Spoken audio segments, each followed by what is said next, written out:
Jadi kalau teman-teman lagi sakit, lagi terlilit utang, lagi butuh pekerjaan, lagi apa saja, kata kunci untuk mendapatkan jalan keluar adalah selalu berdoa kepada Allah di waktu lapang. Siapa yang membacanya pada pagi hari tulus karena Allah, kemudian dia meninggal sebelum sore hari, maka dipastikan dia masuk dalam surga. Dan siapa yang membacanya di malam hari walaupun cuma sekali, yakin dalam hatinya, maka kemudian dia meninggal sebelum pagi, dipastikan dia masuk ke dalam surga. Teman sekalian, mungkin banyak orang di antara kita kadang-kadang masih menganggap remeh tentang masalah istighfar ini dan taubat, padahal terlalu banyak statement salaf yang menitik beratkan tentang pentingnya masalah ini. Ada sebuah buku yang memang buku ini ditulis dengan judul Keajaiban Istighfar, dan saya akan mengambil beberapa poin dalam masalah ini. Yang menarik adalah waktu saya membuka-buka buku ini, saya menemukan cukup banyak statement para salafus saleh berhubungan dengan masalah istighfar ini. Kita akan mulai dari situ, baru kita panjang lebar menjelaskan tentang makna istighfar dan juga keutamaan-keutamaannya. Abu Musa radhiyallahu anhu, sahabat Nabi, berkata, dahulu kita memiliki dua pelindung dari azab, dari siksaan. Salah satunya telah pergi, yaitu keberadaan Rasulullah sallallahu alaihi wasallam di tengah-tengah kita. Dan tersisa satu lagi, yaitu istighfar. Apabila ia juga telah pergi dari diri seseorang, maka binasalah dia. Di zaman Nabi SAW, kalau kita hidup di zaman itu, kalau ada sahabat yang berbuat dosa, dia tinggal datang kepada Nabi SAW, ya Rasulullah, saya buat dosa, tolong mohonkan maaf kepada Allah. Nabi istighfar, Allah kabulkan. Selain dia juga bisa istighfar. Tapi di zaman kita sekarang, baginda Nabi SAW sudah meninggal, maka kita tidak punya dari diri kita sendiri, yang harus betul-betul kita jaga kalimat itu. Rabi ibn rahimahullah, salah satu ulama tabi'in, berkata, merendahlah kalian kepada Rabb kalian, berdoalah kepadanya di kala senggang, karena Allah berfirman dalam hadis qudsi, Nabi SAW bersabda, Allah berfirman, man da'ani fir rakhai ajabtuhu fi syiddah, wa man sa'alani a'taitu, wa man tawadha'a li rafa'tu, wa man tafarraga li rahimtu, wa man istaghfarani ghafartulah. Allah berfirman, dan ini kekal dibaca oleh orang beriman dalam hadis yang sahih, barang siapa yang berdoa kepadaku di kala lapang, dia lagi sehat, lagi kaya, lagi punya jabatan, ya, lagi gembira, niscaya aku mengabulkan doanya jika ia berdoa di kala susah. Jadi kalau teman-teman lagi sakit, lagi terlilit utang, lagi butuh pekerjaan, lagi apa saja, kata kunci untuk mendapatkan jalan keluar adalah selalu berdoa kepada Allah di waktu lapang. Kadang-kadang subhanallah kita malah di waktu lapang ini malas beribadah, karena melihat nikmatnya Allah banyak, maka merasa tidak perlu berdoa. Padahal ini kata kunci, nanti kalau kita susah akan diterima doanya. Lanjutan hadisnya, barang siapa yang meminta kepadaku, merengek, memohon kepada Allah, bahkan terhadap rahmat Allah, bagian daripada ibadah. Sudah sehat, minta ditambah kesehatan. Sudah kaya, minta ditambah kekayaan. Sudah punya keturunan, minta ditambahkan keturunan. Terus tamat terhadap rahmat Allah, ini adalah ibadah. Siapa yang meminta kepadaku, niscaya aku memberinya. Lanjutannya, barang siapa yang merendah diri kepadaku, makin tinggi jabatannya, makin baik kedudukannya, makin banyak hartanya, makin sehat tubuhnya, makin banyak nikmat Allah, makin merendah, niscaya kata Allah, aku akan mengangkat derajatnya. Artinya Allah makin muliakan di tengah-tengah manusia. Dan barang siapa yang mencurahkan dirinya beribadah kepadaku, niscaya aku akan merahmatinya. Rahmat artinya memberikan dia karunia. Dan barang siapa yang memohon ampun kepadaku, niscaya aku akan mengampuninya. Ibnu Jauzi berkata rahimahullah, iblis berkata, aku membinasakan anak cucu Adam dengan dosa, dan mereka membinasakanku dengan istighfar, dengan la ilaha illallah. Saya ulangi, iblis berkata, aku membinasakan anak cucu Adam dengan dosa, dan mereka membinasakanku, membalas menyerangku dengan istighfar dan la ilaha illallah. Manakala aku melihat hal itu pada mereka, aku tanamkan hawa nafsu pada mereka, di mana mereka berbuat dosa tapi tidak beristighfar, karena mereka mengira diri mereka berbuat baik. Qatadah rahimahullah berkata, Al-Quran menunjuki kalian penyakit dan obat penyembuh kalian. Saya ulangi, Al-Quran menunjuki kalian penyakit dan obat penyembuh untuk penyakit kalian itu. Penyakit kalian adalah dosa dan obat penyembuh kalian adalah istighfar. Tidak ada teman-teman sekalian yang menahan rezeki dari langit kecuali dosa. Maka istighfar penyebab kita mendapatkan kembali itu semua. Ali bin Abi Thalib radhiyallahu anhu berkata, yang aneh adalah orang yang binasa padahal keselamatan ada bersamanya. Beliau ditanya, apa keselamatan itu? Kata Ali bin Abi Thalib, istighfar. Jadi dengan istighfar Allah tidak akan hukum dia, karena dia langsung minta maaf kepada Allah. Beliau juga berkata, radhiyallahu anhu, Ali berkata, tidaklah seorang hamba diilhami oleh Allah subhanahu wa ta'ala untuk beristighfar, sementara dia Allah berkehendak untuk mengazabnya. Maksudnya, kalau Allah mudahkan lisan kita mengatakan astagfirullah dan hati kita ikut dengan itu, berarti Allah memang ingin kita selamat. Juga salah seorang yang saleh dari salafus saleh berkata, hamba berada di antara dosa dan nikmat. Hamba berada di antara dosa dan nikmat, keduanya tidak akan menjadi baik kecuali nikmat disyukuri, dosa diistighfari. Diriwayatkan juga dari Luqman Al-Hakim bahwa dia berwasiat kepada putranya, wahai anakku, Allah memiliki beberapa waktu, tidak ditolak orang yang meminta pada waktu itu, maka perbanyaklah istighfar. Aisyah berkata radhiyallahu anha, Ummul Mukminin, Tuba, sebuah pohon yang penuh dengan buah-buahan di surga nanti, bagi yang memperbanyak atau mendapat banyak istighfar dalam catatan buku amalnya. Abu An-Minhal juga berkata rahimahullah, tidaklah seorang hamba didampingi di dalam kuburnya oleh pendamping yang lebih dicintai daripada istighfar. Al-Hasan Basri berkata rahimahullah, perbanyaklah istighfar di rumah-rumah kalian, di meja-meja makan kalian, di jalan-jalan kalian, di pasar-pasar kalian, dan di majlis-majlis kalian, karena kalian tidak tahu kapan ampunan akan turun. Seorang Badui berkata, siapa yang ingin menjadi tetangga kami di tanah kami, maka hendaklah memperbanyak istighfar, karena istighfar adalah awan tebal yang mengandung air hujan yang lebat. Maksudnya seorang Badui, ada pemimpin di padang pasir, pernah berkata, semua orang yang mau datang ke kota kami atau wilayah kami tinggal, maka syaratnya cuma satu, perbanyak istighfar, boleh tinggal bersama kami. Bakr bin Abdullah Al-Muzani berkata rahimahullah, kalian banyak berbuat dosa, maka perbanyaklah istighfar, karena seseorang kalau menemukan istighfar di dalam catatan amalnya pada setiap jarak 2 baris, dia akan senang melihat tempat itu. Maksudnya dia buat dosa, mungkin dia tidak sengaja atau dia sengaja, lalu dia ikuti dengan astagfirullah wa atubu ilaih. Tentu di sini ada nanti kita jadikan syarat ya, bukan cuma dengan lisan tapi harus diikuti dengan hati. Maka nanti kalau dia terima buku amalnya hari kiamat, ada dosa ternyata ada istighfar setelahnya, ada dosa ternyata ada istighfar setelahnya, maka akan menghapus itu. Ibnu Taimiyah rahimahullah berkata, pikiranku terpaku pada sebuah masalah yang sulit bagiku. Ada pernah masalah dalam hidupku sulit aku pecahkan, maka aku beristighfar kepada Allah 1000 kali sampai dadaku dilapangkan dan masalah yang sulit terpecahkan.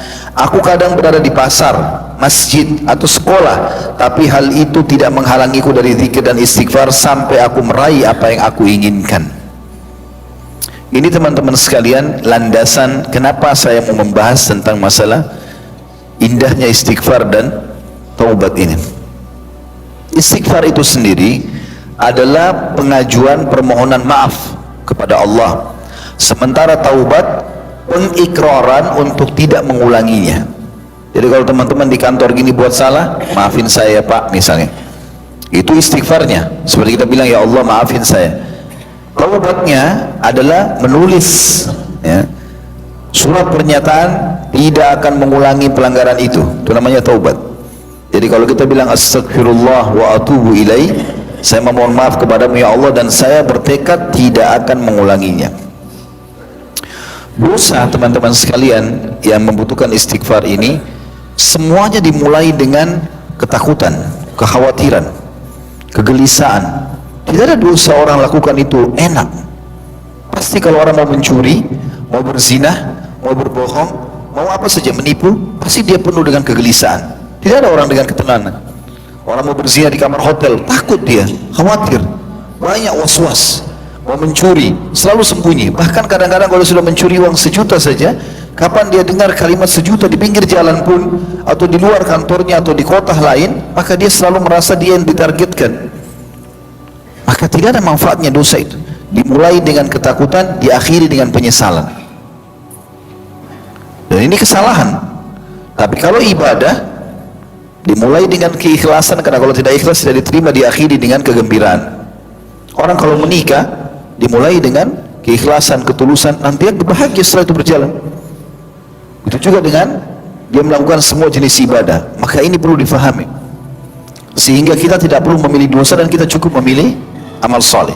Istighfar sendiri itu maknanya dalam bahasa Arab semakna dengan as-satr, atau menutupi atau ditutupi.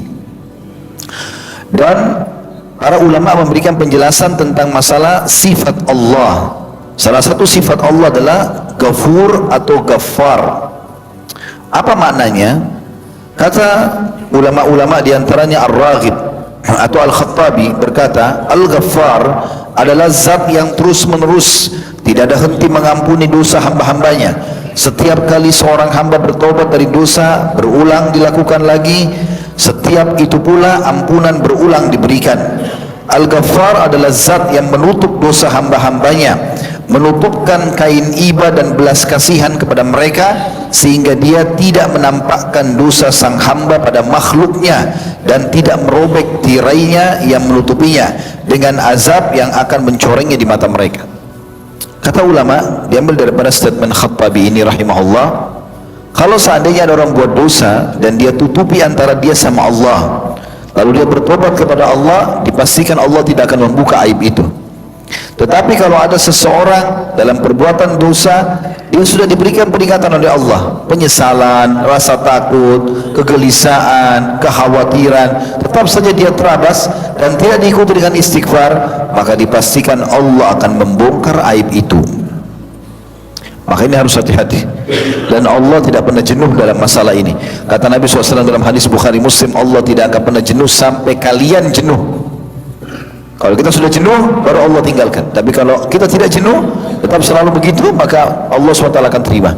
Kata Nabi SAW, Allah berfirman, kalau ada seorang hamba yang beristighfar, lalu dia buat dosa, dia istighfar lagi, dia buat dosa, dia istighfar lagi, maka Allah akan mengatakan, sesungguhnya dia tahu dia punya Tuhan yang selalu mengampuni, maka aku sudah memaafkannya.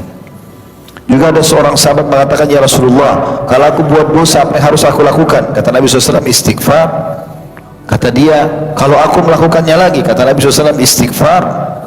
Terus saja orang itu mengulangi dan terus saja Nabi SAW mengatakan istighfar. Tapi teman-teman sekalian, kita harus menitikberatkan poin penting dalam masalah istighfar ini tentunya. Karena memang kita selalu pasti akan buat dosa ya. Tidak ada di antara kita yang tidak luput dari dosa teman-teman sekalian. Dengan tergantung orang itu melampaui batas atau dia hanya terjerumus pada keadaan-keadaan yang dia tidak bisa menghindar misalnya, tapi dia harus sadar itu dosa. Nabi SAW sudah mengatakan itu dalam sebuah hadis yang sahih, kullu ibn Adam khatta'un wa khairul khatta'in at-tawwabun. Semua Adam pasti berbuat dosa, tetapi sebaik-baik mereka adalah yang selalu atau banyak bertaubat. Dan taubat artinya dia berikrar kepada Allah tidak akan mengulanginya, gitu kan. Di sini bukan kita mengatakan lakukanlah dosa lalu istighfar, dosalah istighfar, bukan itu yang dimaksud. Karena nanti akan kita jelaskan ada statement para ulama yang mengatakan kalau istighfar itu hanya boleh diikuti dengan lisan dan hati, dan memang dia bertekad tidak mengulanginya. Kalau orang seperti ini kemudian dia terjerumus dalam dosa satu waktu tanpa dia sengaja lagi atau dalam kondisi tidak sadar, maka tetap Allah akan terima istighfarnya. Tapi kalau istighfar hanya permainan lisan astagfirullah tapi tetap saja masih dalam sesuatu yang haram dengan tidak niat meninggalkannya, maka ini tentu saja istighfarnya itu butuh istighfar yang lain sebagaimana dijelaskan oleh para ulama. Saya jelaskan misalnya, atau ini penyampaian disampaikan oleh para ulama berhubungan dengan masalah itu. Ibnu Qayyim berkata rahimahullah, siapa yang beristighfar dengan lisannya dan tidak diikuti oleh hatinya, maka berarti istighfarnya itu harus diikuti dengan istighfar yang lain. Artinya memang dia bermain-main dalam masalah istighfarnya itu. Mirip dengan kalau kita kerja di kantor seperti ini, memohon maaf sama atasan, maafin saya pak, tapi besok diulangi lagi. Minta maaf lagi lusa, ulangi lagi besok, atau lusanya, atau hari setelahnya. Maka ini dipecat tentunya. Walaupun Allah subhanahu wa ta'ala berbeda dengan keadaan manusia. Berulang-ulang pun kita mengerjakan, maka Allah SWT masih bisa memaafkannya. Tapi ingat, memang pada saat kita minta maaf pertama itu, atau pada saat melakukan dosa, memang diikuti dengan kehadiran hati. Istighfar ini teman-teman hanya boleh untuk diri kita dan untuk orang lain yang masih atau dalam keadaan beriman. Kalau orang dalam keadaan tidak beriman, maka tidak boleh kita memohon ampun untuknya. Kalau dia masih hidup, kita boleh meminta agar Allah berikan dia hidayah, petunjuk. Tapi kita tidak boleh memohon agar dosanya dia maafkan. Itu sesuai dengan statement para ulama pada saat Nabi Ibrahim alaihissalam berkata kepada ayahnya. Waktu ayahnya berkata dalam surah Maryam ayat 46, A'udzubillahi minasyaitonirrajim, la in lam tantahi la arjumannak wahjurni maliya.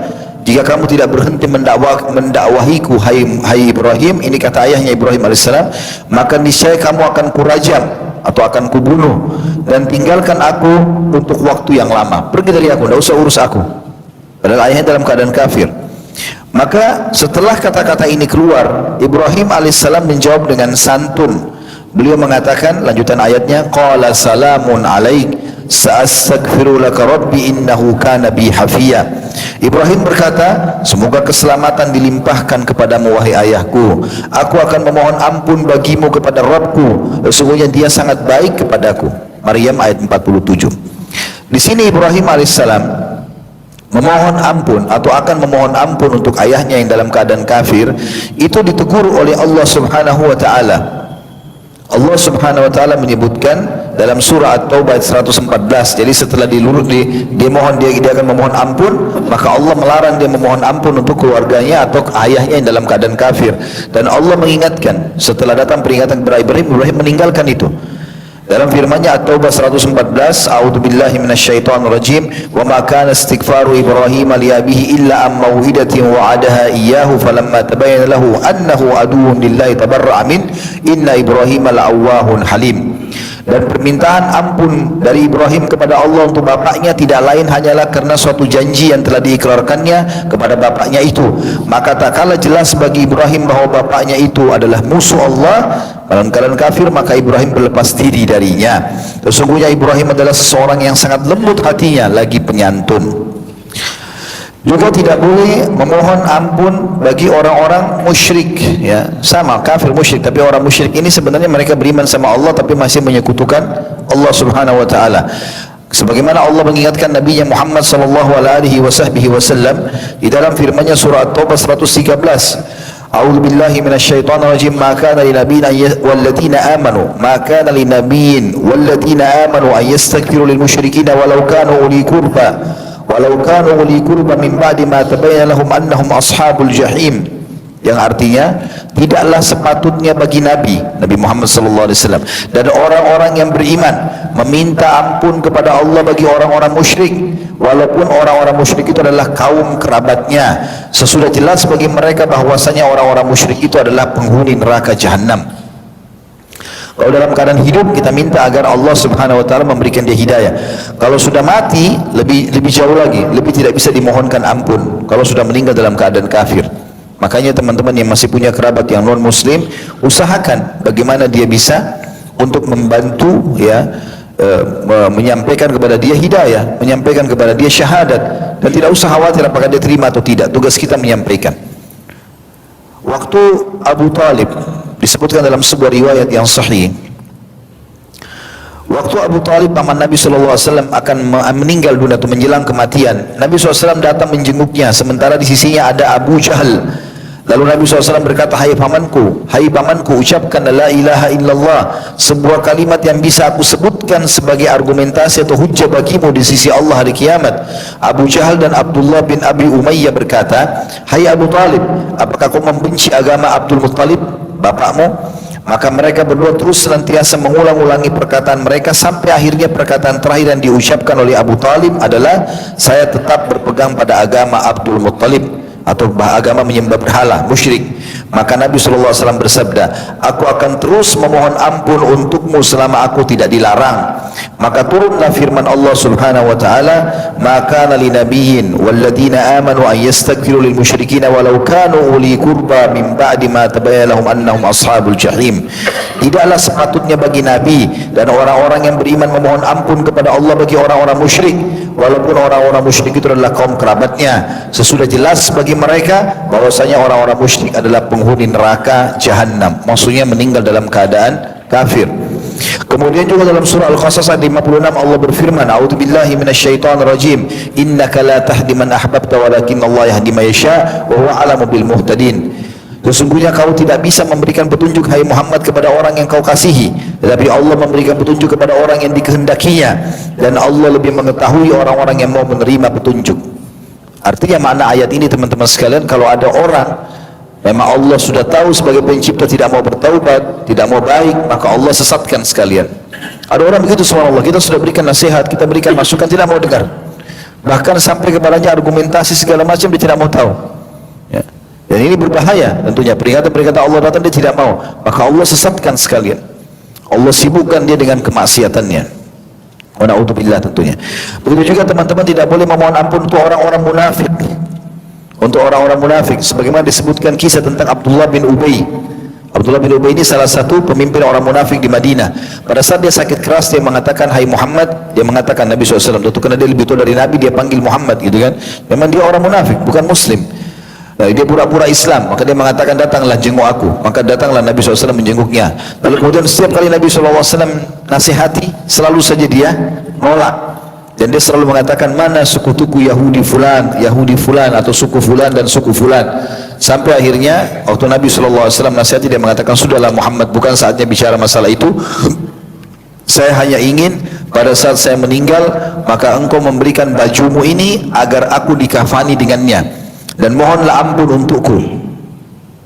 Maka Nabi SAW mengatakan, baiklah, aku akan lakukan gitu kan. Ternyata setelah Nabi SAW keluar, beberapa saat meninggallah Abdullah bin Ubay ini. Anaknya Abdullah ini, ada anak dia namanya Abdullah juga, sampai diberikan julukan Abdullah si ayah munafik dan Abdullah si anak si mukmin. Orang beriman anaknya dan sangat kuat imannya. Datang kepada Nabi SAW mengatakan, ya Rasulullah, sesungguhnya aku meminta pakaian anda untuk mengkafani ayahku, dan aku juga mohon agar anda memohon ampun untuknya. Maka Nabi SAW mengatakan, baiklah, aku akan melakukannya, dan bawalah jenazah ayahmu untuk aku solati di masjidku ini. Maka dibawalah jenazahnya orang munafik ini. Waktu Nabi SAW mau sholat, kata Umar bin Khattab radhiyallahu anhu, aku belum pernah bersikap tegas kepada Nabi SAW seperti bersikap pada saat itu. Aku pun memegang pundak Nabi SAW dan mengatakan, ya Rasulullah, ini munafik, jangan disolati. Maka Nabi, karena kalau mensolatinya, sholat jenazah 4 kali takbir, di takbir yang ketiga kita memohon ampun buat si mayit, dan istighfar Nabi dikabulkan oleh Allah SWT. Maka Umar mengatakan, ya Rasulullah, jangan mohon ampun, orang ini munafik, banyak sekali permasalahan dilakukan pada saat masih hidup gitu. Maka Nabi SAW mengatakan, aku akan terus beristighfar untuknya selama aku belum dilarang, karena bentuk cinta beliau kepada umatnya. Maka turunlah firman Allah Subhanahu wa taala yang mengingatkan Nabi alaihi salatu wassalam di dalam firman yang sangat masyhur, surah At-Taubah ayat 80, istaghfir lahum aw la tastaghfir lahum in tastaghfir lahum 70 marratan falan yaghfir Allah lahum dzalika bi annahum kafaru billahi wa rasulih wallahu la yahdil qaumal fasiqin. Kau memohon ampun bagi mereka atau tidak memohon ampun bagi mereka adalah sama saja hai Muhammad. Kendati pun kau memohon ampun bagi mereka 70 kali, namun Allah sekali-kali tidak akan memberikan ampunan kepada mereka. Yang demikian itu karena mereka telah kafir kepada Allah dan Rasulnya, dan Allah tidak memberi petunjuk kepada kaum fasik. Kata ulama, ayat ini jelas turun melarang baginda Nabi SAW untuk beristighfar dan juga memohon ampun untuk orang-orang munafik. Tidak cukup di situ, Allah turunkan surah At-Taubah ayat 84 melarang Nabi SAW untuk mensolati jenazah-jenazah mereka. Sebagaimana bunyi firman Allah At-Taubah ayat 84, A'udzubillahi minasyaitonir rajim, wa la tusalli ala ahadin minhum mata abadan wa la taqum ala qabri innahum kafaru billahi wa rasulihi wa matu wa hum fasiqun. Janganlah kamu sekali-kali mensolati jenazah seorang yang mati di antara mereka, maksudnya kaum munafik, dan janganlah kamu berdiri mendoakan di kuburnya, sesungguhnya mereka telah kafir kepada Allah dan Rasulnya dan mereka mati dalam keadaan fasik. Sementara Nabi SAW kalau mengantar jenazah para sahabat, maka beliau selalu mengatakan istaghfiru li akhikum fa innahu al-ana yus'al. Sekarang memohon ampunlah kalian kepada Tuhan kalian untuk teman kalian ini, karena sungguhnya dia sekarang akan ditanya. Baik teman-teman sekalian, lebih dalam kita membahas masalah ini, Fudail bin Iyad juga berkata,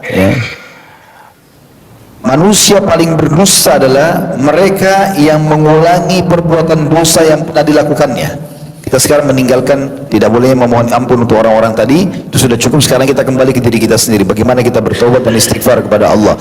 Tapi Fudail mengingatkan sebelum beliau membahas lafaz-lafaz istighfar, dan ada beberapa poin berhubungan dengan masalah itu adalah, kata Fudail bin Iyad, salah satu ulama tabi'in rahimahullah, manusia paling berdusta adalah manusia yang mengulangi perbuatan dosa yang pernah dilakukannya.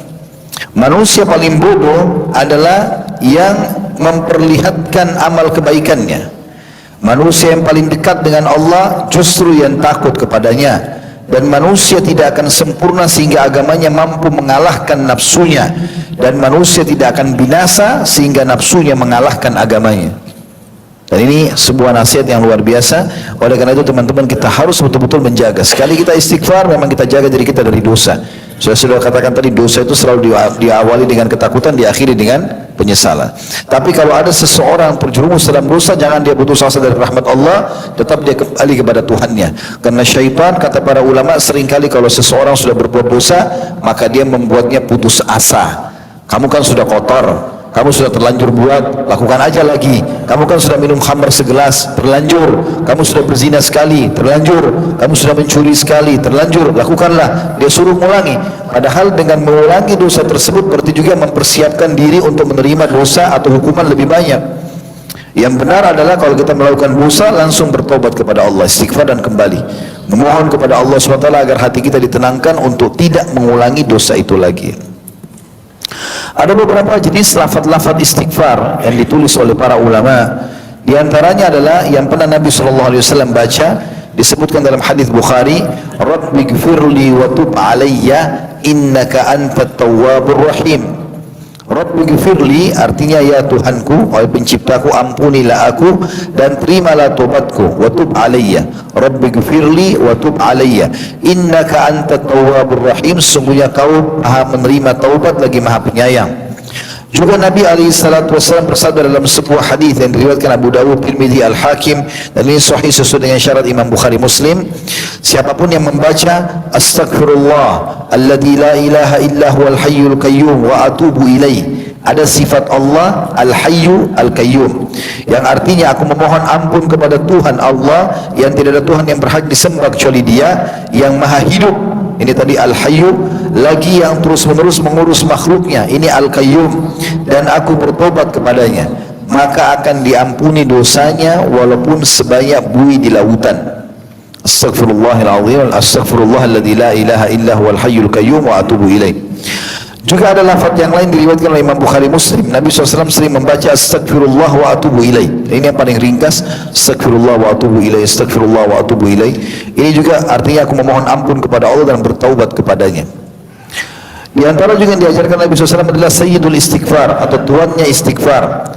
yang berbunyi Allahumma anta rabbi la ilaha illa anta khalaqtani wa ana abduka wa ana ala ahdika wa wa'dika mastata'at a'udzu bika min syarri ma sana'tu wa abu'u laka bi ni'matika alayya wa abu'u bi dhanbi faghfirli fa innahu la yaghfiru dhunuba illa anta.